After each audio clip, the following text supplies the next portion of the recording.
Let me ask you a question. Walking into the ring, you ever get scared? To death. Really? Yeah. You never look scared? Well, that's the whole thing. Boxing is like acting.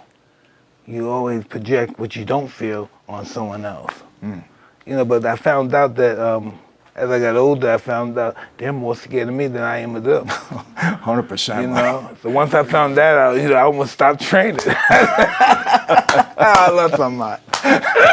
That's the truth. Oh, man. Every fighter overcomes fear. What would you tell the 20-year-old Mike Tyson, knowing what you know now about life? This lesson is going to be painful. But listen, when you tell the truth, right, the truth will set you free, but first it's going to make you miserable. And that's just what it is. You got to deal with that miserable, yucky shit inside, then keep it moving. I was told by Lefty, Donnie, if you get into an argument with a made guy, do not embarrass him in front of other people. He said, do not embarrass him. He said, don't back down, but don't come out with anything that he can construe as you embarrassing him in front of other people. He said, and if, like I said, Lefty sat me down and gave me all these rules. And he said, because you're going to get into arguments with people, which he was true. It's life. Everybody doesn't like everybody, right? I mean, he said, and if you do, don't ever lay a hand on him. If you lay a hand on him, you know he's a made guy. He said, you're not coming out of there alive. I never said, God, why me? I said, God, why not me? Why should I be exempt? Right? But it was like, God, why, I was on top of the world, man. And that happened. And more than anything, I didn't want to see my mother and father go through there because they were besieged with calls too. And I seen the pain my mother was going through. And they were in pain for me. You see, but they're in pain, you see. And my mother would sit there, and my mother would say to me, she'd sit there and cry. I mean, even when we came home, she'd sit there and cry. She said, Raymond, I wish there was something I could say. I wish there was something I could do. I said, Ma, you can't. I got to get through this on my own, and I will. But you got to let me do it. You got to let me do it. Well, you don't want to scare anybody out there. Even if I was to say the truth, as delicate, politely, and as humbly as I could ever say it in my life, it would still be offensive no matter how I said it, because the truth is just the truth. So you have to say it, period, and people are either going to get scared by it or wake up by it. You know what I'm saying? Because even if I was to say it, like I said, genuinely, humbly, politely, respectfully, they would still take it as like, why are you trying to scare me? I'm not trying to scare you. I'm just trying to wake you up. So if I said it nicely or roughly, you're not going to like it anyways, and you're going to get offended because I said what the truth was. You really need a connection, a little closer connection if you're going to want to get a conviction. Okay. So the capo regime becomes very important because the way it works is the captain is going to be closer to the people on the street. So he's going to be directly responsible for what they're doing. And then he's going to pass that responsibility on to the boss. So it really is they function the way a business would function. A well-organized business, at least the good families did. The good meaning the better organized families. Right.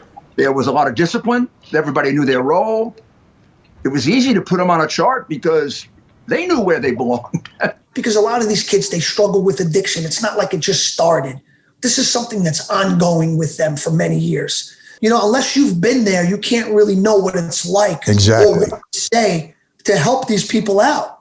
And a lot of times, they're not going to believe you. They can spot who's real and who's fake, and I get excited. I got to drive an hour away every Wednesday. I get excited, man. I love staying plugged in with these kids and some older people and stuff like that.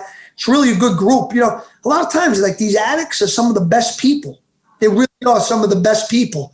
And I don't know if it's they get bored with life or whatever it is that they take that avenue. You know what I mean? No, I know. But that's what I do, and I really love it. Being an orphan and getting dropped into South Central Los Angeles, I had a chance to be involved with the gangs, but I chose not to join a gang. I realized really early, I was like, you gotta have to be smarter than everybody else because you're by yourself. You're by yourself. So I realized if I joined any gang, I immediately put the entire rest of the city as my enemy.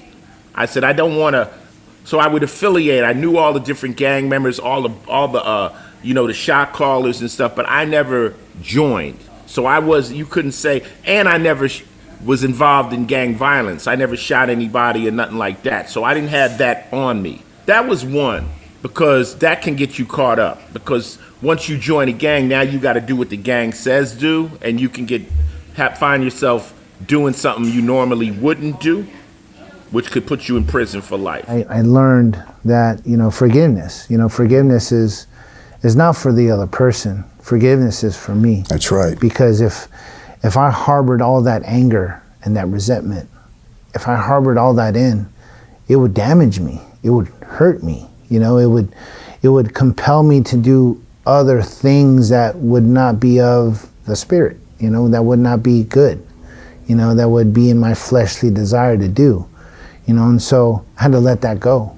and so, when I actually went up to him, since the spirit was urging me, I was like, okay, what are you gonna do here, and so, I just walked up to him, and I remember, and his face kind of dropped and say, man, wow. So don't ever be ashamed to take on a role that you think is too easy or you shouldn't be doing.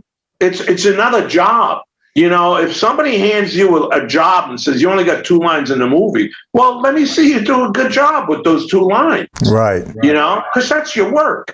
And then you wind up starting off like I did, from doing extra work, from fighting on the sets with the ADs, because I was trying to say a line. They were saying, "You're an extra, shut up." Wind up working with Gotti, working on The Sopranos, just working with this Casablanca film. For me, because I'm a singer, so I learn my lines like I learn music.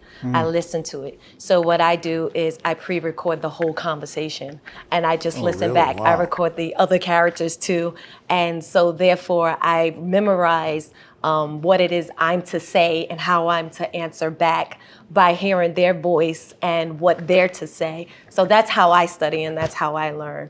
So I use my microphone to help me do the work. My success story was practically a miracle. I didn't go to New York till I was 30.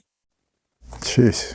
I don't know how the hell it was luck. I mean, I worked hard. I'm not putting myself down, but I worked hard, but I was also lucky. And I don't know how it happened. I just kept going. When you've got a dad like that, who is got such a high reputation for dangerous crimes, as glamorous as it is to the public, to some of the public, the kids can go through hell because of the pressures and the dangers. You must have a unique skill set, Michael, to navigate that dangerous world, to come through it with such a sound mind now, and to be doing, these things online and influencing so many people for the good, to harness the negative and transform that energy to change people's lives. I think we all, come to a place where we have some kind of pain because of this life and, coming to this life and not knowing who we are. A lot of times we think we know who we are. And we assume that life should go a certain way, but it usually doesn't. And it's because of falling of what happens in our lives. I always talk about it, Michael, about lawlessness brings about brokenness, and it brings brokenness into broken generation, one after the next, until we are able to get to that point of getting the healing, like we are sitting here today in the healing process. But, also I learned a lot from that because, when you're on top, everybody loves you. Mm-hmm. I mean, they're all kissing me, they're just, whatever you want to do, they're just in love. When you hit the skids, you don't know what's going to happen. It's like basically going over and understanding what those prayers were about, right? We were kids. I still know them to this day. Me right? too. Just like you do. And so it's basically the same thing. But with memorization, that's not the most important part of acting. What the most important part is understanding the situation you're in and understanding who you are as a character and where your character came from. And that is called creating a character Bible. Sometimes in TV, which is more of a writer's medium, film more of a director's medium, look, there are writers who want you to say every word. To them, it makes sense. To them, it makes sense. And it's my job to give them what they want. It's just the way it is. I never say, oh, this is my character. It's not my character. It's their character. It's my job to bring out those colors. If I sat down and I wrote the character, then yeah, it is my character. But initially it's theirs. And if it's a show that's a series that's ongoing, it's a collaboration. It's a work in progress. So I used to work literally from 7 in the morning to like 1 in the morning. But I was young, and it was a phenomenal training ground, discipline-wise, because any actor worth his salt, his life is about discipline. If you don't discipline your life to the work that you're given, you can't achieve anything as an actor. So that was an incredibly active period of my life, but incredibly the people that I worked with. I've been blessed all my life. I mean, the people that have crossed my path in my lifetime have been angels. I mean, I've been guided for real by angels. I mean, there's so many phenomenal people and so many phenomenal minds that I work with, and it's been a blessing, you know. I grew up, I knew I was going to be successful, Michael. I really did. And I grew up always championing other people, always.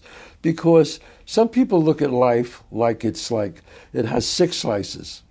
And Michael has one of them, that son of a bitch. Look how many followers he has. Look at that. I look at life like it has 6 million slices. It's for everybody.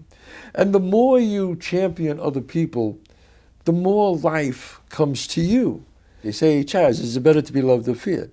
And my answer is always, if you're Chazz Palminteri, it's better to be loved.